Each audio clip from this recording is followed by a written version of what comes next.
যখন আমি কবুল বলেছিলাম তখন বুঝতেই পারিনি আমার জীবনের মুডটাই ঘুরে গিয়েছে। আপনি যতই অল্প বয়সে বিয়ে করুন না কেন, কবুল বলবেন তো আপনি বড় হয়ে গিয়েছেন। ওই মুহূর্তে কেউই বুঝতে পারে না যে তার জীবনটা কেমন হবে, কিন্তু যত দিন যাবে আপনার কাঁধের যে ভারের ওজনটা রয়েছে না, সেটা বাড়তেই থাকবে। এমনও হতে পারে আপনি সহ্য করতে না পেরে হোঁচট খেয়ে পড়ে যাবেন, কিন্তু আপনাকে আবার দাঁড়াতে হবে। আর এটাই জীবন। আসসালামু আলাইকুম, কেমন আছেন সবাই? আশা করছি সবাই অনেক বেশি ভালো আছেন, সুস্থ আছেন। আজকে যেহেতু শুক্রবার, আর শুক্রবার মানেই হচ্ছে প্রচুর খাওয়া দাওয়া, ঘোরাঘুরি, আনন্দ। কিন্তু শুক্রবার আসলেই আমার মনে হয় যে প্রচুর ঘুমাতে হবে, প্রচুর ঘুমাতে হবে। কিন্তু আপনাদের ভাইয়া কি আর আমার সেই সুখ দিবে? একদমই দেবে না। উনি শুক্রবারে সকাল হলেই একদম বাজারে চলে যাবে। আর বাজারে যেয়ে প্রচুর প্রচুর বাজার করে নিয়ে আসবে। এই যে শুধু বাজার করলেই কি হয়, সেগুলো গোছগাছও তো করতে হয়, তাই না? এখানে আমার বাসার কাজের বুয়া হচ্ছে গোছগাছ করছে সুন্দর করে। যখনই শুক্রবার আসে তখনই মনে করি যে না, একটু ঘুমাবো, কিন্তু আপনাদের ভাইয়ার জন্য আর ঘুমাতে পারি না। উনি হচ্ছে শুক্রবার বেলা বাজারে চলে যায়, আর বাজারে যেয়ে হচ্ছে এরকম বাজার টাজার করে। আর এই বাজার করে কি নিয়ে আসলে হয়, শুধু সেগুলো তো গুজগাছ করতে হয়। তো আমার বাসার হেল্পিং হ্যান্ড যিনি, উনি হচ্ছে সব কিছু গুজগাছ করে দিচ্ছেন।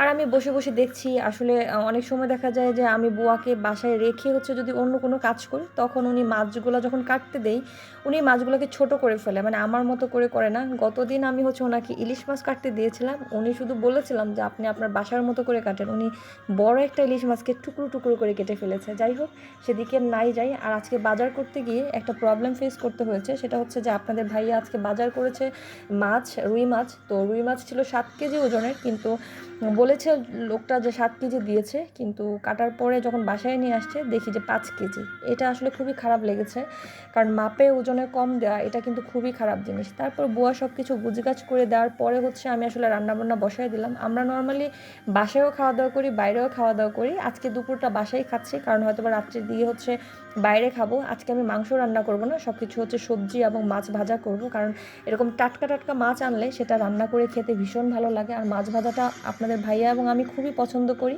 অয়নবাবু পছন্দ করে না, কিন্তু ও হচ্ছে মুরগির মাংস বা গরুর মাংস, ওর জন্য একটু মাংস আইটেমটা আসলে করতেই হয়। ছোট বাচ্চারা আসলে অনেক কিছু খেতে চায় না। যাই হোক, যেহেতু অন্যান্য দিন আমি সময় পাই না, কিন্তু আমি জাস্ট আজকেই রান্না করে রেখেছি। বুয়ার রান্না তো এতদিন খেয়েছি হাত ভাঙার পর থেকে, তাও এখন চেষ্টা করি নিজে নিজে রান্না করার। আসলে হাত ভেঙে গেলে কি হবে, নিজের কাজ তো নিজেই করতে হয়। যতই হেল্পিং হ্যান্ড থাকুক, যতই মানুষজন থাকুক, তারপরেও নিজের কাজ আসলে শেষ হয় না। আমার মনে হয় প্রতিটি গৃহিণীরই এরকম থাকে। আজকে আমি অনেক মজার মজার খাবার রান্না করেছি এইখানে। এটা হচ্ছে একদমই ছোট মাছ, বরবটি দিয়ে একদম মলা মাছ রান্না করেছি। তারপরে এই যে মাছগুলো ভেজে নিয়েছি, যেহেতু আমরা মানুষ মাত্র 3 জন, তাই 6 পিস মাছ ভেজেছি। যেহেতু রাত্রেবেলা আমাদের আসলে বাইরে যাওয়ার কথা আছে, বাইরে খাওয়া দাওয়া করবো, তাই এখন দুপুরের মতো জাস্ট রান্না করেছি। তারপরে দেখেন ইনশাল্লাহ অনেক কিছুই রান্না করেছি এখানে।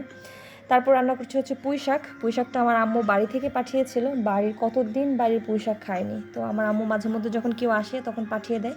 আমার কিছুদিন আগে আমার ছোটো ভাই আসছিল, সে হচ্ছে আমাকে এই পুঁই শাকগুলো দিয়ে গিয়েছিল। এই মাছ ভাজার সাথে যদি একটু টমেটো থাকে এর মধ্যে খুবই ভালো লাগে, আর একটু পেঁয়াজ ভাজা আর কাঁচামরিচ আর একটু লেবু, বাহ, জমে যাবে একদম। যাই হোক, আপনারা আমার রান্নার ভিডিও অনেক বেশি পছন্দ করেন, তাই মাঝে মধ্যে আপনাদেরকে রান্নার ভিডিওগুলো শেয়ার করা হয়। আপনারা কে কোথা থেকে আমার ভিডিওটি দেখছেন অবশ্যই জানাবেন। আর আমার ভিডিওটি যদি ভালো লেগে থাকে অবশ্যই তাও একটু কমেন্টসে জানিয়ে দিবেন।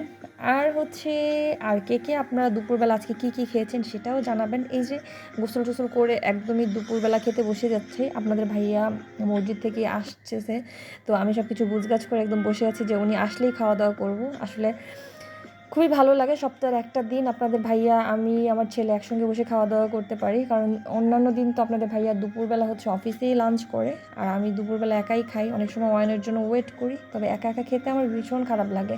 কখনো একা একা খেতে ইচ্ছাই করে না, মনে হয় যে না, আপনাদের ভাইয়া কবে শুক্রবার আসবে, কবে হচ্ছে একটু একসঙ্গে বসে বসে খাবো। এই তো ছোটো মাছের তরকারি, আমাদের এখানে বলে এটাকে মলা মাছ, আপনাদের এলাকায় কী বলে অবশ্যই কমেন্টে জানাবেন।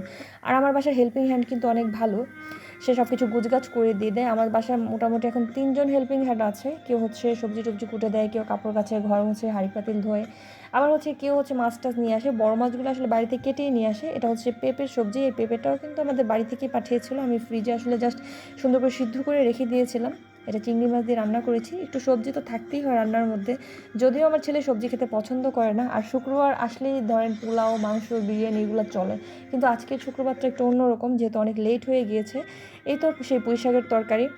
আর যেহেতু লেট হয়ে গিয়েছে ভাবলাম যে না আজকে হচ্ছে পোলাও মাংস করবো না, জাস্ট আমরা বাইরে যখন যাবো রাত্রেবেলা তখন হচ্ছে বাইরে যেয়েই খাবো, কারণ আমরা কাচ্চি খেতে ভীষণ মন চাচ্ছে, কাচ্চি খেতে যাবো বাইরে। তাই দুপুরে আজকে নিজেদের মতোই দেখেন এই মাছের পিসটাকে আমি একটা বলদার মতো করে নিয়ে এসে বাজার থেকে। মাছ কাটলেই একটা প্রবলেম হয়। আল্লাহ।